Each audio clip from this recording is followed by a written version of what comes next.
Our next speaker, George, can you come and sort out the electronics here? Dr. George Iacono. George is an intensive care doctor at John Fawkner Hospital, and he has interests in the CrossFit gym organisation. He's going to talk a little bit about that. He's got interests in paleo and diet, and he's become a healthier person. I first met George when he worked in the Department of Anaesthesia doing a BMed site at the Alfred Hospital, and he spent a year with us at the Alfred, had a great year there. And it was a great surprise when he came into the operating theatres at John Fawkner and said, "Rod, I didn't know you had all these interests in sugar and paleo and low carb," and we've connected since then. And it's great to catch up again, George, and look forward to what you have to tell us. Thank you, Rod, for the opportunity to speak here today. It's quite an honour, and I'm very happy to talk about something I'm quite passionate about. So apart from my work in intensive care, I'm also a CrossFit coach at CrossFit Victoria. Before I sort of go into my talk, just quickly a little bit of a personal sort of story, a bit of a journey, which seems to be a recurring theme that we have here, and how I find myself with CrossFit. I too was quite unhealthy. I weighed over 100 kilos or 225 pounds, was developing sleep apnea or basically choking on the fat around my neck, not able to breathe properly at night, and a few other problems as well.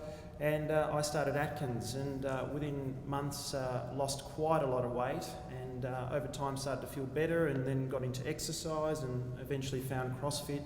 And in fact now I'm a coach in CrossFit as well as my medical work. So it's been a journey over time, quite interesting, and it's quite interesting to hear similar sort of stories about sort of going low carb, changing diet and changing your life. In terms of what I'd like to talk to you about, there is a lot I'd like to talk about CrossFit and exercise, but I think I'll only be able to touch a few things this morning. And certainly the diet aspect, I think you'll hear a lot about that today. I will make reference to diet later on in the talk, but basically what we do recommend people following CrossFit is a paleo or a primal type diet, but I'll talk a little bit about that later on. Why exercise? Whole bunch of different reasons, and I think ultimately it's about developing a better quality of life. And one thing I'd probably like to say straight away is it's probably not about losing weight.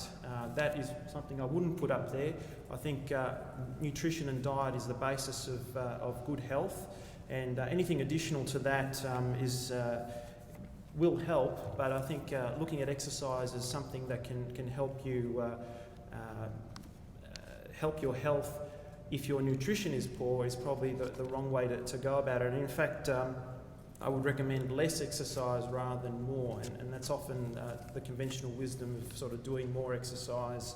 And one of the things I think CrossFit fits in quite well with sort of the going against conventional wisdom in terms of how to exercise. This graph, just very quickly, just a reflection of what sort of activities people are doing in Australia. This is a survey done by the Australian Sports Commission looking at adults 15 or people 15 years or older, and that's about 14 million people in 2010. And the number one activity that people were doing regularly is walking, which whilst is good, I don't think it's a form of exercise. It's how we get around. And I think we need to, in some populations it might be appropriate, but I think that in itself as an activity is probably not doing it and not doing justice to sort of the human body. Followed by that we have aerobics, running, cycling and swimming, and a whole different bunch of other activities there. But the point being that I think if you look at aerobics and fitness, 1.7 million people. This is a survey of 14 million people, so there's a lot of people not actually exercising or doing very much, and I think there are a few reasons for that. This might be just a typical sort of conventional gym where lots of cardio machines, maybe some weight training using some cables and other machines, and I think part of the reason it's not popular is that, or people don't stick with exercise programs, is that they do become boring, they become repetitive, and you do start to see diminishing returns for what you do. So another example here is somebody on a treadmill there running, it can become a little bit boring, and I think over time something new or something more varied might be something that might capture people's attention, and I think that's where CrossFit comes in. So what is CrossFit? It is a strength and conditioning program at its simplest sort of thing. So we aim to make people stronger and also improve their cardiovascular fitness. But we also look at a whole bunch of other things as well, looking at their flexibility, how well they can balance, coordination. We look at different activities to help create sort of an all-round sort of fitness, or what I've got here is a general physical preparedness. So rather than a specific physical preparedness, which what that means is basically sport-specific training. So if you like running, then that's a particular type of sport, but that makes you a specialist in a particular area. And similarly, somebody might be training for, say, a swimming competition, same sort of thing. So with CrossFit, we like to have a sort of a general sort of fitness that we can then use to do different activities over time. There is a bit of a buzzword now in the fitness industry, functional fitness, but I think what that means, unfortunately, is a bit variable, and how that's achieved is a bit variable. But what I'd like to say, or through CrossFit at least, what that means is that it helps enrich your everyday life, so that you've got a ready state, a good strength and conditioning base to be able to tackle anything that life might throw at you, which brings me to sort of a phrase that we sometimes use. We like to think that we prepare you for the unknown and the unknowable, and this picture is a nice little example. I think we'd like to think that we prepare people so that if they need to change a tyre, they can do that, and regardless of the circumstances, so they just get on with life, and things don't necessarily trouble them that much. So that's one of the ideas with just creating this ready state for people. A little bit of history, just very briefly.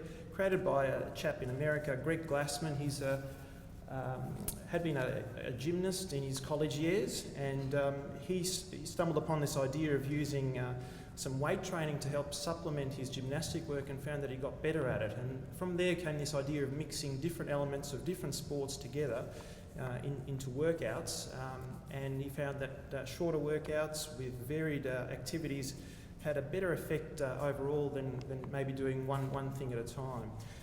He created a website that went live in 2001, CrossFit.com, and on there he publishes a workout of the day, or what we normally call a WOD, and people throughout the world are able to follow this and go through and get a bit of a taste or an experience of what CrossFit involves. But there is also a trainer certification program that started about 10 years ago, and once people go through that program, they can affiliate with the CrossFit system. So it's not actually a franchise. It's a little bit more open source than that, so people can start up their CrossFit gyms, or boxes as we sometimes call them. And there are about 4,500 of these worldwide, about 30 in Melbourne, with probably half of those popping up in the last 18 months. So this is gathering a bit of traction. I think people are seeing the benefits of it, and word of mouth, I think, is getting around. So very quickly, that's just what the CrossFit website looks like. There's a workout of the day there. I won't go into too much detail of what the workout involves, but as you can see, there's a lot of links on the side there that people can then explore and do things and find out about CrossFit in that way. But going back to where diet and exercise come in, this is, I think there are a lot of food pyramids and things out there, so this is another sort of pyramid, and you will notice that for CrossFit we consider nutrition to be the basis of everything. So if we fuel things appropriately for our body, everything else then works well. In fact, I might even add another layer underneath that is rest and recovery and sleep. So together with nutrition, that lays a really good foundation. And then through CrossFit, what we do with metabolic conditioning, to give you examples, we might do some running, rowing, some skipping, gymnastics involving some body weight movements, maybe some pull-ups, push-ups, and weightlifting. We actually teach people to do some Olympic lifting movements as well as lifting other weights. And then at the end, it says sport there, but in fact, what we encourage people to do is, now that they've got this general sort of state of physical preparedness, is to go out and explore different physical things. So it might be different sports, or it might be just getting out and hiking, climbing, but trying different things so that to complement people's well-being. So the message with CrossFit and diet, as I was saying before, we sort of recommend a paleo or a primal approach. The primal idea being whether we consume dairy or not, and paleo tending to exclude dairy. But it is a bit trial and error, and people tend to find what works for them over time.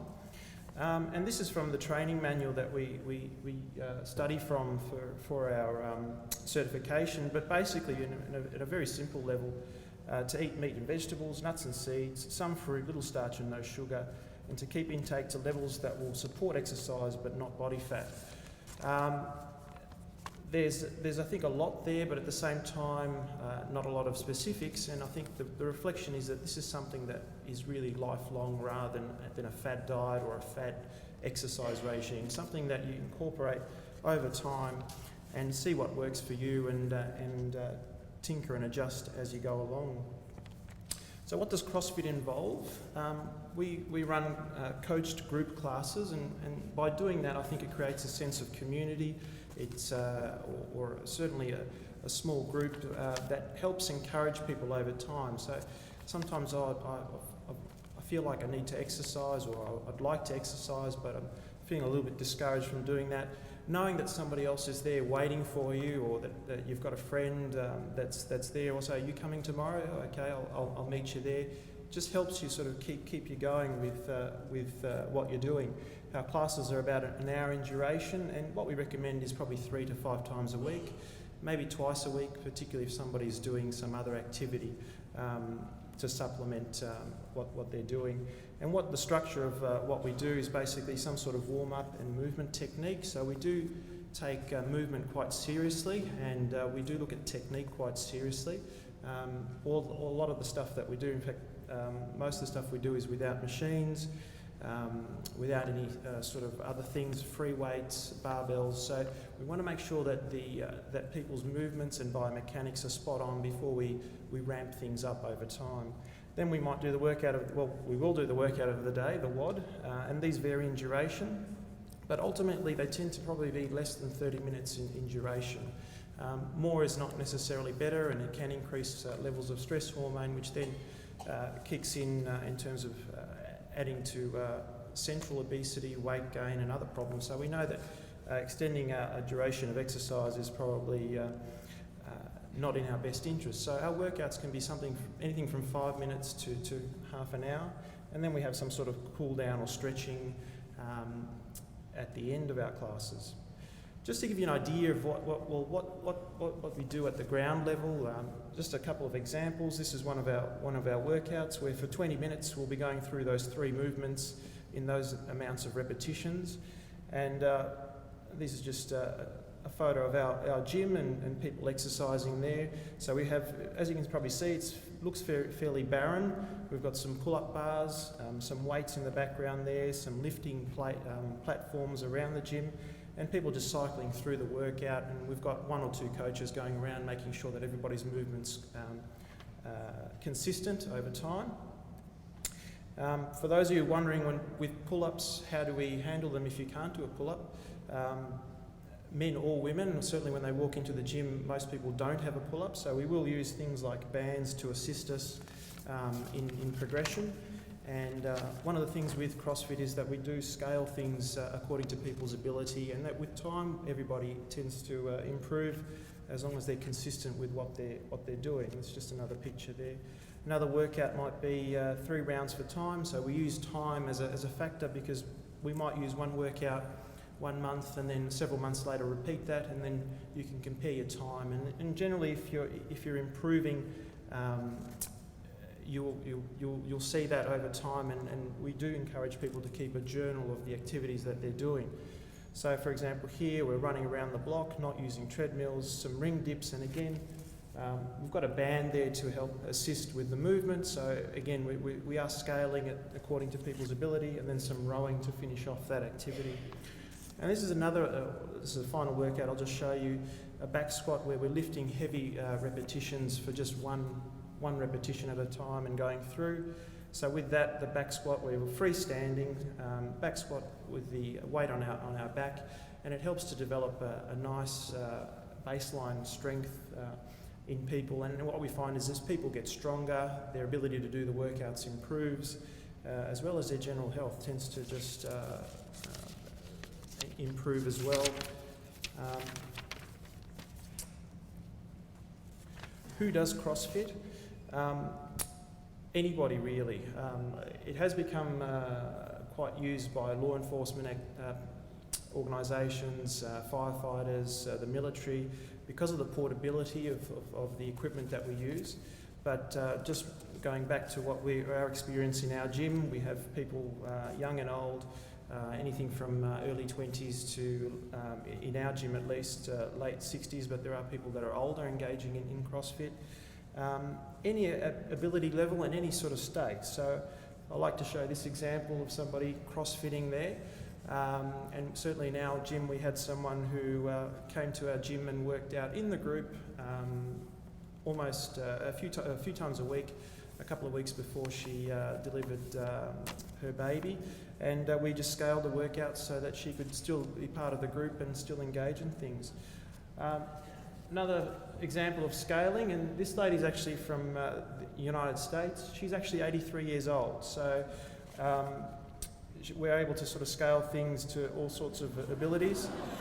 And here she's performing a deadlift, so she's taken that weight from the ground to standing, and from a medical point of view, I think she's doing a lot more for improving or reducing her risk of osteoporosis and improving her bone mineral density and strength and reducing her risk of hip fracture than a lot of the medications that I could probably prescribe. So it's one of these things that I think is quite powerful, and which leads me to this statement and also leads me to sort of closing things up. This is from Greg Glassman, the creator of CrossFit, and I think it's a nice statement. Exercise, fitness, sport and even health are only important if they serve a broader purpose, life. I wholly recommend that you focus the 23.5 hours daily of non-exercise not on increased physical performance but on enriching your soul. So I think a reflection of maybe more exercise is not necessarily better, less exercise can certainly work, and ultimately it's about improving your quality of life and helping not consume your time but enhance the time that you have. So just in summary, why do CrossFit? Think about it, if your routine involves one particular activity, think about it as something to help broaden what you do, and certainly can act as a gateway to other activities, and some people through CrossFit find out about other sports or other athletic pursuits that they hadn't thought about before. So it does act as a great gateway for other things, but in and itself, it provides all-round fitness that I think prepares you better for life, for what life might throw at you. We like to address people's strengths and weaknesses, which just in that process can have a really good carryover to everyday life. Being in the gym and doing something that you initially thought you couldn't do, for example a pull-up, may seem quite insignificant, but can be quite a profound moment when somebody thinking this is something I could never do and suddenly I'm doing it, then carries over to everyday life, saying, well, what else can I do in my life that I originally thought I couldn't do? So it really does challenge people, and I think it helps people improve in a positive way. And ultimately, as I was saying before, it's about more perhaps a lifestyle or a long-term thing rather than some sort of exercise regime for the short term or for weight loss for that matter. It does provide a great community, and most gyms or CrossFit boxes around will, if you drop into any of them, are quite a welcoming place for people, and ultimately it's quite a lot of fun. These are a couple of guys from our gym there just showing us how much fun it is. And there's Grandma, she's having fun with CrossFit as well. So thank you for the opportunity to talk to you this morning.